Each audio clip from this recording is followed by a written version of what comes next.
અવિનાશ, મેં મારી રીતે ખાનગીમાં તપાસ કરી છે.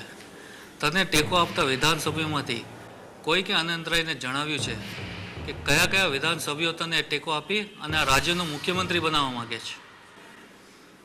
સાહેબ, મને સપોર્ટ કરનારા બધા જ વિધાનસભ્યો સાથે મેં રૂબરૂ મળીને વાત કરી હતી, પણ કોઈના ચહેરા પર કે કપાળ પર એવું તો લખેલું હોતું જ નથી કે આ માણસ અંદરખાને અનંતરાય મહેતા સાથે ભળેલો છે. જો અવિનાશ, આપણા પક્ષની કમિટી અને હું નથી ઈચ્છતા કે વચગાળાની ચૂંટણી કરાવવી પડે, એટલે હું આજે દિલ્હી જાઉં છું અને 3 દિવસનો સમય તને આપતો જાઉં છું.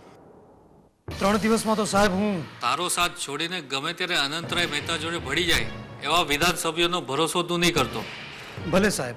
અરે હા અવિનાશ, તું અનંતરાય મહેતાની દીકરી સુપ્રિયા જોડે લગ્ન કરવાનો તો એનું શું થયું? સાહેબ, અમારા બંનેના લગ્ન વહેલામાં વહેલી તકે થઈ જાય, તું અનંતરાયનો જમાઈ બની જા તો એ આપોઆપ ચૂપ થઈ જશે. હા, પણ મારા હિસાબે તારા ને સુપ્રિયાના લગ્ન આ કોયડાનો સૌથી મોટો ઉકેલ છે.